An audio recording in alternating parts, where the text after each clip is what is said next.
In the American justice system, there are stories about corrupt cops, crooked judges, and guilty men walking free. But few stories are stranger than this one. This is the story of a man who was not a lawyer, never passed the bar, never earned the right to stand in court, and yet somehow built a reputation as one of the most feared defense attorneys in the room. He defended accused killers, argued in packed courtrooms, fooled judges and prosecutors, and even helped shape the fate of a man sitting on death row.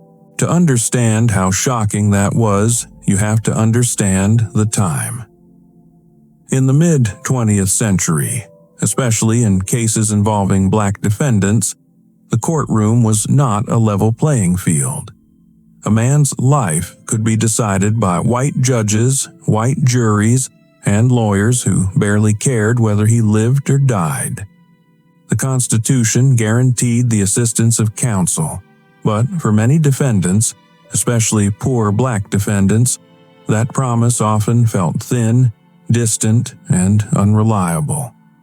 Into that world stepped a man who looked like salvation, spoke like authority, and carried himself like brilliance.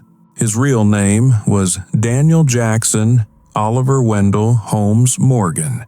He was born in Birmingham, Alabama in 1911. As a teenager, he ran away from home, lied about his parents, drifted across the country, and began collecting convictions long before he ever collected clients. He was found guilty of grand larceny in Salt Lake City, convicted of robbery in Los Angeles, and spent time in prisons including San Quentin, Folsom, Jackson, and Marquette. Somewhere inside those prison walls, Morgan became obsessed with the law. He studied legal books, took a correspondence course, and learned enough courtroom language to sound like a man who belonged there. By 1949, he had reinvented himself in Chicago as Edward A. Simmons, stealing the identity of a real lawyer who had left practice. He rented an office, dressed the part, flashed a Phi Beta Kappa key from Howard University, and began representing clients as though he had every right in the world to do it. Astonishingly, it worked. He gained a reputation as a fierce criminal defense attorney, won serious cases, and impressed young law graduates who came hoping to learn from him. Even lawyers who later suspected something was off admitted he could hold his own in court.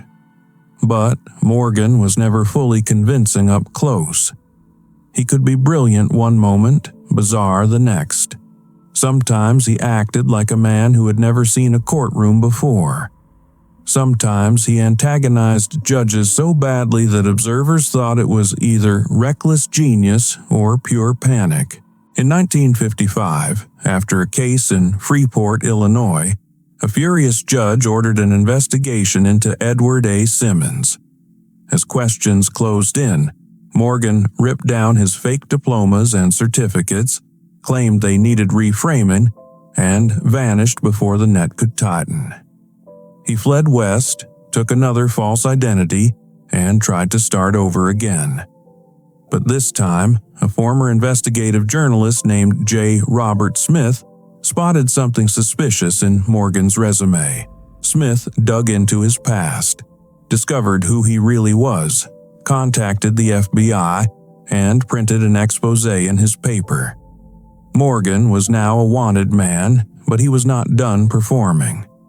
Instead of disappearing forever, he resurfaced in Washington, D.C., under yet another stolen identity, L.A. Harris.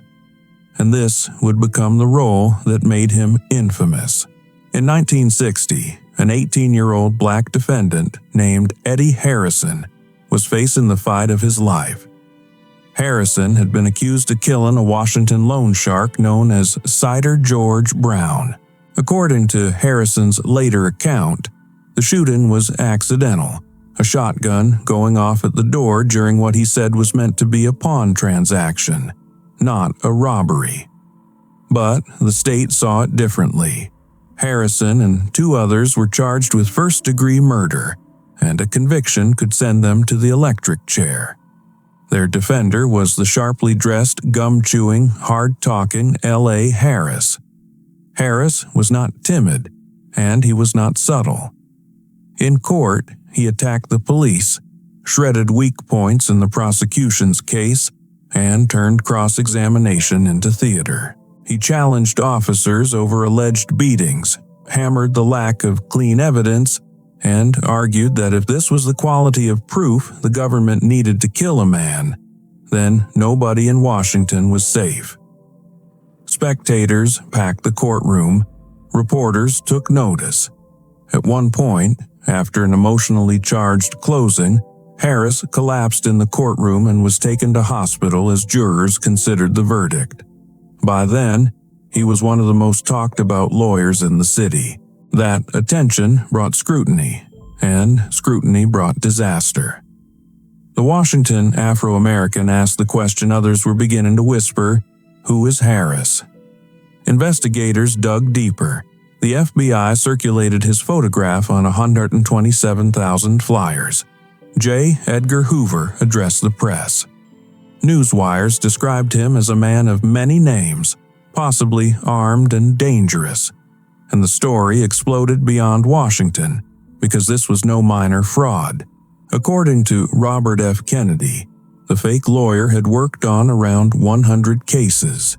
That meant convicted defendants all over the system were suddenly asking whether their trials had been poisoned from the start. For men on death row, that question was not abstract.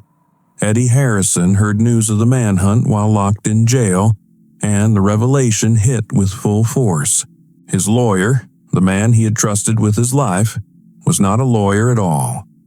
But Harrison also understood something else. If the state had tried him in a capital case without proper counsel, then maybe the trial itself had been fundamentally broken. Appeals began moving. Courts started revisiting cases. What had looked like the final chapter suddenly cracked open into legal chaos. Then the story became even stranger. While Harrison waited in custody, he heard a familiar voice. There, in prison blues, stood the same man who had once defended him in court, now exposed as Daniel Morgan. And somehow, unbelievably, the attorney-client relationship did not really die. Harrison later recalled that Morgan was still talking strategy, still discussing double jeopardy, still sounding like the sharp legal mind he had always pretended to be. It was absurd, almost surreal, but it fit the logic of this whole case that even stripped of the costume, Morgan still played the role. Harrison's second trial began in April 1963, and it did not end in freedom. The judge refused to make the ruling the defense wanted. During a recess, a marshal antagonized Harrison's co-defendants, a fight broke out, and the men were brought back into court in shackles. All three were sentenced to life imprisonment. Meanwhile, Morgan prepared to fight for himself. When his own criminal trial arrived, he effectively turned it into one last performance, arguing alongside licensed counsel, clashing with the judge, and forcing the courtroom to watch the unbelievable side of a fake lawyer defending himself like a real one. The wildest part was that many of Morgan's former clients praised him. Some testified on his behalf. One refused a retrial because he was satisfied with Morgan's work. Reporters described the courtroom like a sideshow, but beneath the spectacle was something deeply unsettling. Morgan was a fraud, yes, but he was not a simple fool. He had studied the law hard enough to persuade desperate clients, impress observers, and sometimes outperform the licensed attorneys around him. That tension is what makes the case so haunting.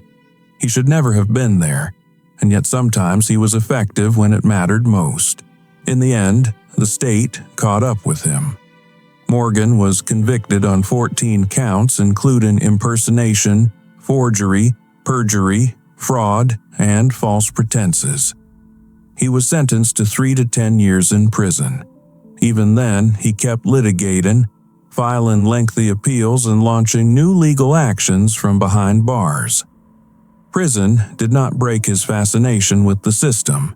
If anything, it confirmed that the courtroom had always been the place where he felt most alive, even if he had entered it under false names and stolen credentials.